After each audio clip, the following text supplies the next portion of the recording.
ስሙት ማን ይባላል አባቴ? ኖፊር። በዚህ ምድረ በዳ ብዙ ዓመት ኖሩ? ከ60 ዓመት በላይ። 60 ዓመት ሙሉ ብቻዎትን? ብቻዬን እንኳን አይደለም አባ። የእግዚአብሔር ተስፋዎች እውነት ናቸው። እርሱን የሚሹትን ፈጽሞ አይተዋቸውም። ግን እንዴት ነው የሚኖሩት? ምን ይባላሉ? ምን ይተካሉ? በአውሬዎች መካከል ነው የምኖረው።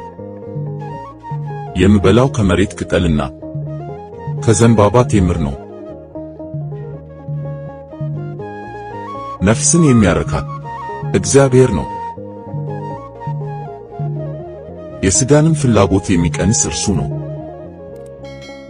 በምድር ሆነን የመንግሥተ ሰማይን ጣዕም እንቀምስ እናውቅ ዘንድ። ሰው በእንጀራ ብቻ አይኖርም፣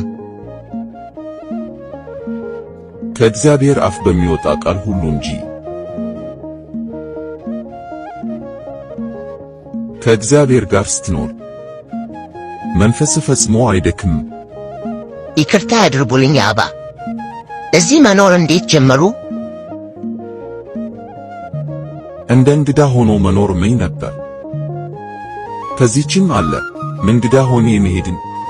ግን እግዚአብሔር እርስዎን ከላኮት ማወቅ የሚፈልጉትን ሁሉ ነግሮታለሁ።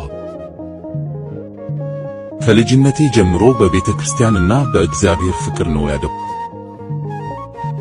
በብሪዳ ገዳም ውስጥ በሄርሞፖሊስ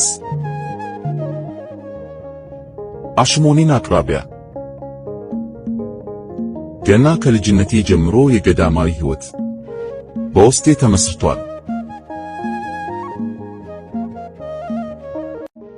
ትልቁ መሳሪያችን መስቀል ይባላል።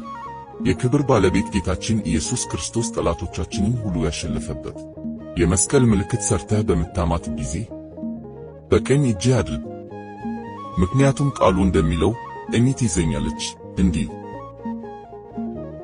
ቀኝ እጃችንን ወደ ግንባራችን አንስተን እንዲህ እንላለን፣ በስመ አብ፣ ምክንያቱም አብ በሰማይ ስላለ ስላልወረደ። ከዛ ወልድ፣ ምክንያቱም ወልድ ወደኛ መጣና በቅድስት ድንግል ማርያም ማኅፀን ሥጋችንን ነሣ። ከዛ እጃችንን ከግራ ወደ ቀኝ እናማትባለን። ከዛ ወመንፈስ ቅዱስ እንላለን።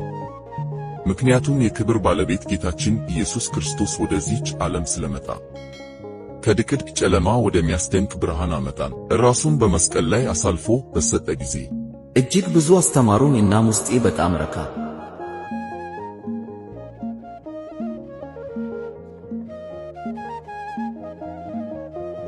ብቻህን እንደማትሆን እርግጠኛ ሁን ኖፊ። ክርስቶስ በልብህ ሁልጊዜ ይኖራል። ልጄ ሆይ ሁልጊዜ ከእርሱ ጋር ተነጋገር። ገዳማዊ ሕይወት ትምህርት ቤት ነው። በቅዱስ ትምህርቶች የተሞላ ትምህርት ቤት። ገዳማዊ ሕይወት ትምህርት ቤት ነው። አካሄዱን ከእግዚአብሔር ጋር ያደረገ መንፈሱ ፈጽሞ አይደክምም። አባቶችም ይህንን አስተማሩ። በታዛዥነትና በትሕትና ኑር ኖፊር። መነኮሳት ወንድሞችን በፍቅር አገልግላቸው። መጽሐፍ ቅዱስ ያስተምርሃል። የጌታችን የኢየሱስ ክርስቶስ ትእዛዛት ሁሉ ያስተምርሃል። ቀን ከሌሊት አንብበው አጥናውም። ወደ ኢየሱስ ክርስቶስ መጸለይ መቼም መች ቢሆን እንዳታቆም። ምክንያቱም ልጄ ቋሚ መሳሪያችን እርሱ ነውና። በመታዘዝ በመጽሐፍ ቅዱስ እና ወደ ክርስቶስ በመጸለይ በእነዚህ በሦስቱ አባ በፍኑትዮስ ይመኑን መንግሥተ ሰማይን በምድር ቀምሰናታል። በገዳማችን በሄርሞፖሊስ አባቶቻችን እንደ አንድ ነፍስ ሆነው እንደ አንድ ልብ እና በፍጹም ፍቅር ነው የኖሩት። በመካከላችንም የክርስቶስ መኖር በጣም ይሰማን ነበር።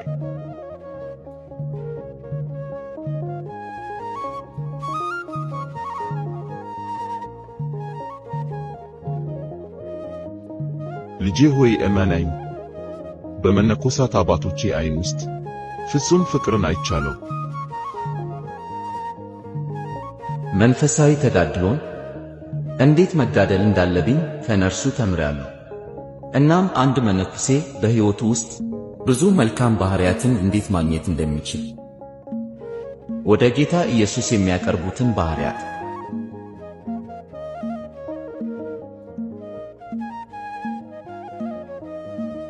ከአባቶችን ቡራኬን ተቀበልኩ፣ የአገልግሎታቸውን በረከት እናም ለሁሉም የመጸለይን በረከት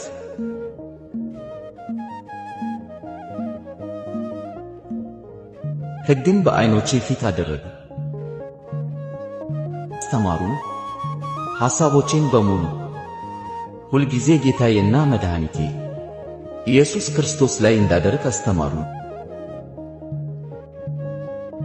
በእጅ በምትሰራበት ጊዜ መዝሙራትን እየደገምክ ሥራ። ጭንቅላትህ ግን ምስጢራቱ ላይ ያተኩር።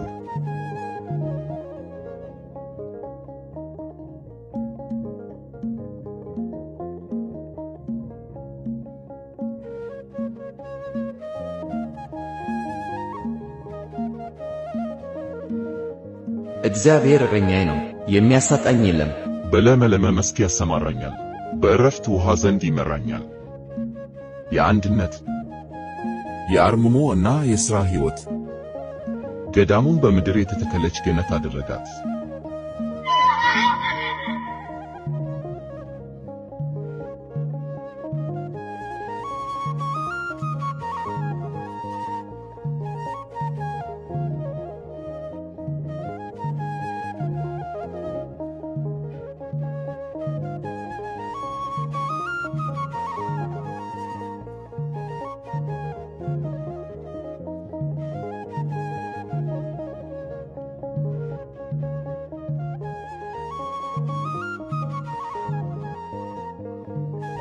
በተሰቀለው ምንድነው አባ?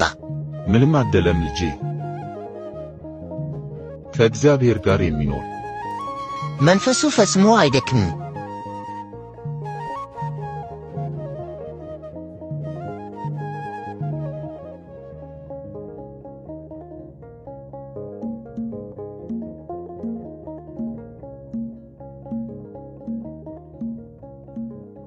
በቅድስና የመጀመሪያው ደረጃ ጾም ነው።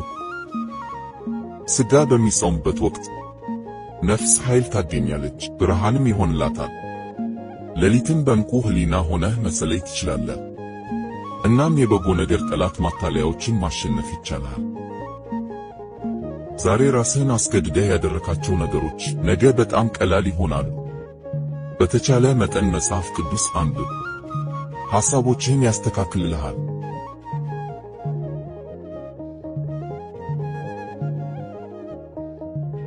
እጅህን ከእኔ ጋር ትሆን ዘንድ ከክፉ ነገር ሁሉ እንድትጠብቀኝ ሕማም እንዳላመጣብ ጌታዬ ኢየሱስ ክርስቶስ ሆይ ሕይወቴን ባርክ። ጌታ ሆይ ልቤን በፍቅርህ ምላው። ጌታዬ ሆይ በቅዱስ መንፈስህ ምላኝ። ጌታ ሆይ በእያንዳንዱ እርምጃዬ ምራኝ። ጌታዬ ሆይ ፈቃድህን በሕይወቴ ውስጥ አውጅ።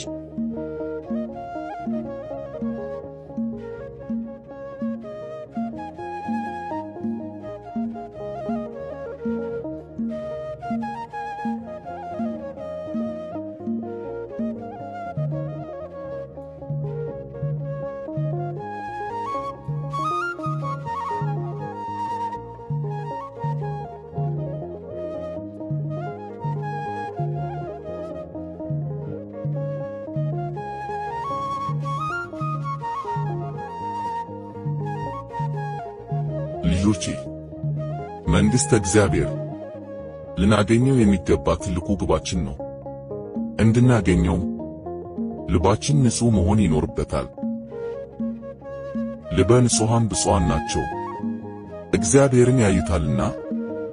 እንዴት ልበ ንጹሕ መሆን እችላለሁ? ለአንድ መነኩሴ የዕድሜ ልክ ትግል ነው። ሁሉንም የስሜት ሕዋሳቶቻችንን መቆጣጠር አለብን። ጆሮአችንን፣ ዓይናችንን፣ ምላሳችንን። የእግዚአብሔር ቃል ማንበብ ይፈውሰናል እናም ያነጻናል። ንጹሕ ልብ የዋህና አፍቃሪ ነው። ፈተናዎችን በደስታ ይቀበላል። እናም በደስታ መስቀሉን ይሸከማል። የእግዚአብሔር ጸጋ ከእርሱ ጋር ይሆናል።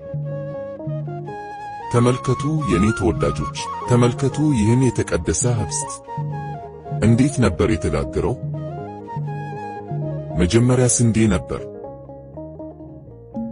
ከዛም ስንዴው ተፈጨ። ከዛ ዱቄት ሆነ። ዱቄቱ ከውሃ ጋር ተቦክቶ ሊጥ ሆነ። እሳት ውስጥ ካልገባ ሊጡ ዳቦ ሊሆን አይችልም። እኛን እንደዚሁ በፈተናዎች ውስጥ ማለፍ ይኖርብናል።